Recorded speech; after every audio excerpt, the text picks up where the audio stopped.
Hello everyone, welcome to my channel and thank you for being here. If you're not in LiveGood yet, this is the best time for you to sign in as we are already at number 4 worldwide and we already have 770,000 plus subscribers all over the world in just 10 months. So network marketing is not easy. I know that now. This is the very first time that I have joined in a networking company because I have seen how the traditional networking company is done and I don't really like it. When I saw what LiveGood is offering to its members, I jumped in right away as I have seen its potential. If you are just starting like me and finding it hard to build your network, take note that like any other businesses, it is always hard at the beginning. But if you would just keep on going, there is no way but up. When the going gets hard, the tendency is for you to be discouraged. So I am creating this video to help us all have the proper mindset to build our network and finally reach our goal.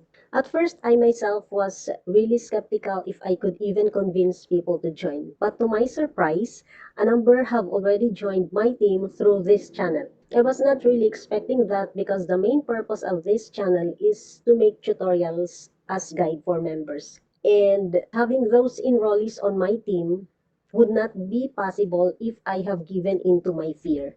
Instead, I started even if I was not ready. And I am seeing my team slowly growing now. That is the result when I started to look at things in a different perspective.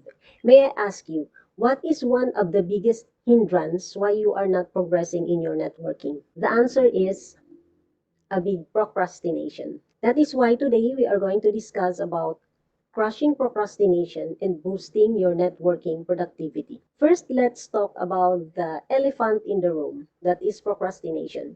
We all do it. We've all been there. Things, postponing on your research, on studying about Live Good, and many others. We have a lot of excuses. Procrastination is a plague to which we are all susceptible. Essentially, procrastination is the avoidance of work or necessary tasks by focusing on more satisfying activities. Like, for example, watching Netflix. It is much easier to watch Netflix than to invite people.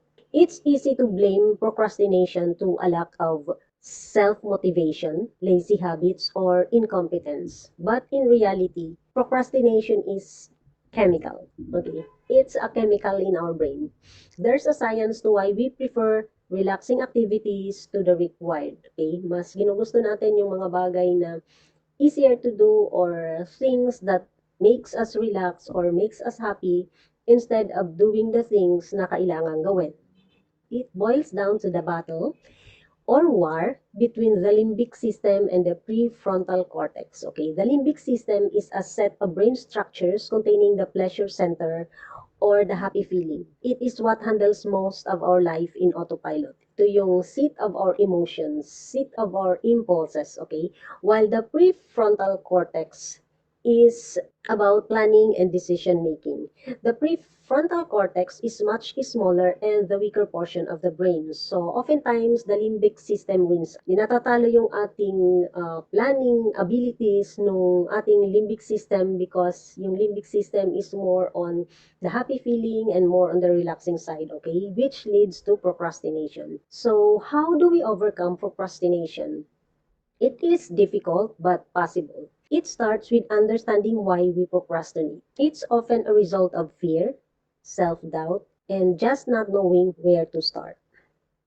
Here are a few strategies to help you crush procrastination.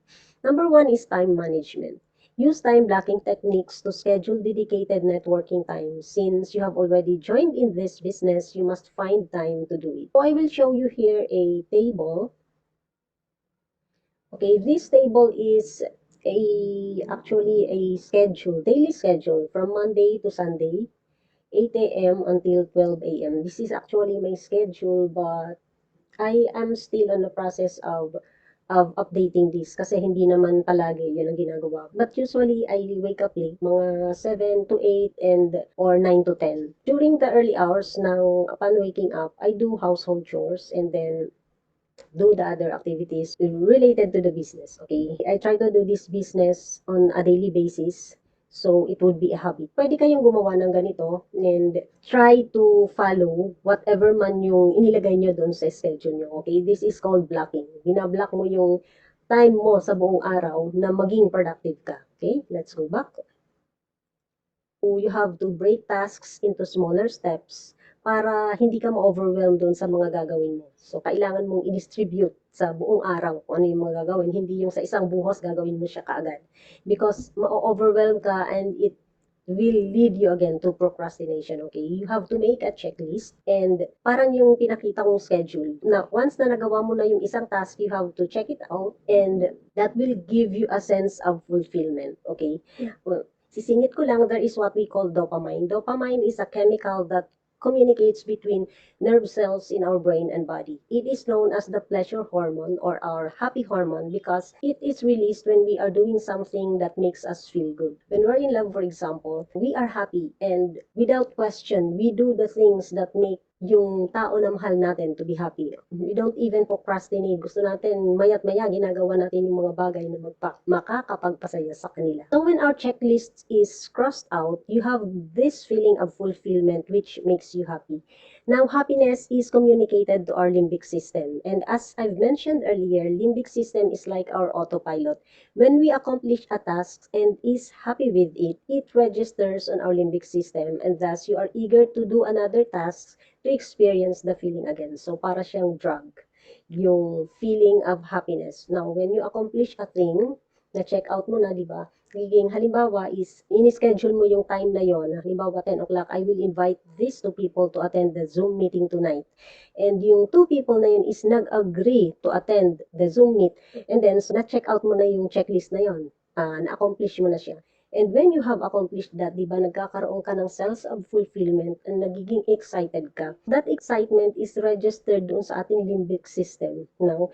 And when you do that daily, that becomes a habit. Parang magiging autopilot na yan and ma-defeat mo yung procrastination na ginagawa mo before. And when our mindset is conditioned in our limbic system because of the sense of the fulfillment you feel, it then becomes a new habit replacing the old one. I hope you understood that, okay? Yung ating prefrontal cortex is the smaller part of the brain which is responsible in decision making and planning, and the bigger one, which is the limbic system, is responsible in our emotions, yung ating impulses, and yung ating feeling of relaxation and happiness. Kadalasan, mas ginagawa natin yung bagay na nakapagsasayak sa atin kesa doon sa mga bagay na required. When we do the things that are required repeatedly and it makes us happy and gives us a sense of fulfillment, doon ito nagre-register sa ating limbic system, and when it becomes a habit, we become successful in our undertakings. That is why it is best to really be smart. What do we mean by smart? Smart is used in planning. It means specific, measurable, achievable, relevant, and time-bound. If you are going to set a goal, kailangan is specific. For example, ano ba ang gusto mong mangyari? I would like to be a diamond before the year ends. So, by December, kailangan mag-diamond na ako or mag-platinum or mag-silver or whatever. Kailangan mag-set ka ng specific na goal na mami-measure mo na achievable naman, hindi naman yung imposibleng goal, okay, na relevant sa inyong plan and kailangan merong time limit. Kasi pag hindi mo nilagyan ng time limit, magiging procrastination na naman ito, okay? So once you have tackled procrastination, it's time to cultivate effective networking habits. Building a strong network requires consistent effort. So remember to be always consistent and to be persistent. This means setting networking goals, tracking your progress, and dedicating time to maintain and expand your connections. As we wrap up today's video, remember that procrastination is a common obstacle, but it is not insurmountable. Ibig sabihin, we can always overcome that with proper planning and follow through. With the right strategies and habit, you can crush procrastination and boost your networking productivity. Building meaningful relationships and expanding your professional network is within your reach. Remember that networking is a profession, so do it professionally. If you found this video helpful, please give it a thumbs up and don't forget to subscribe for more content. Share your thoughts and experiences with networking and procrastination in the comments below. I would love to hear from you. Thank you for joining me today. Keep working on those networking goals and remember, you got the power to turn procrastination into productivity. Until next time, stay connected, stay motivated, and keep crushing your networking goals. Neri here. See you again next time. Bye!